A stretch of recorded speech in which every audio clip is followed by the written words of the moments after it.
నేను వాయి చెప్తాను వాయి చెప్తా.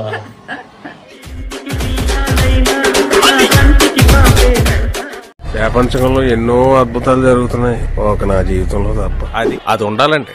Guys welcome to 999 India. ఎన్నో రోజుల నుంచి ఎదురు చూస్తున్నారు నా పెళ్లి కోసము.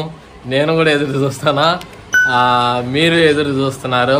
సో ఈరోజు అయితే జాతకాలు చూపించుకోవడానికి అయితే మనము ఒంటిమెట్లో ఉన్న బాలు స్వామి అని బాగా ఫేమస్, ఆయన దగ్గరికి అయితే జాతకాలు చూపించుకోవడానికి అయితే వెళ్తున్నాము.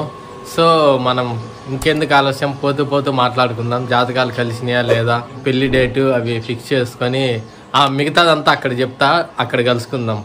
బాయ్. నేను వాయి చెప్తాను వాయి చెప్తా. లేట్ అవ్వద్దు లాగ్ అవ్వద్దు అని చెప్పి ఏదైతే అదేందని చెప్పి జెట్ స్పీడ్లో అయితే వచ్చేసినాము గుడికాడికి.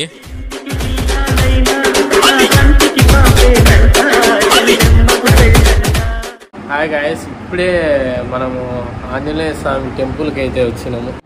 స్వామి ఇంకా లేట్ రాలా, వస్తే జాతకాలు చూపించి డేట్ ఫిక్స్ చేయాలి. చూద్దాం.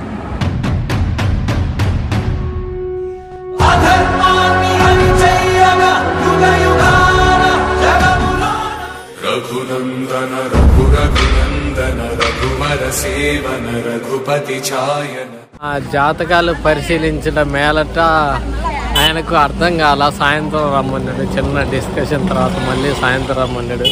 ఇప్పుడు టైం వచ్చి ఉదయం వస్తే స్వామి సాయంత్రం రమ్మన్నాడు అని చెప్పేసి 5:45 అవుతుంది టైము. గుడికాడికి అయితే వచ్చినాం. విజయ్ కుమార్ శ్రీమతి సులోచన గార్ల ఏకైక పుత్రుడు చిరంజీవి జయకృష్ణ అను వద్దకు ఫైనల్గా లగ్నపత్రిక అయితే రెడీ అయిపోయింది. మీరు పెళ్ళి ఎప్పుడు అయిందా కాలేదా అని అడుగుతున్నారు కదా. ఇదండి లగ్నపత్రిక. పెళ్లి డేట్ వచ్చేసి 3వ తేదీ, రేపు నెల ఏప్రిల్ 3వ తేదీ. సో లగ్నపత్రిక అయితే కంప్లీట్ అయిపోయింది అనమాట. ఈ పెళ్లి గురించి ఇంకా ఎక్కడ ఎప్పుడు ఏంటి అనేది నెక్స్ట్ అప్డేట్లో ఇస్తాను. మీరు ఎవరన్నా ఇంట్రెస్ట్ ఉంటే ఫాలో అవ్వండి. Thank you, bye bye.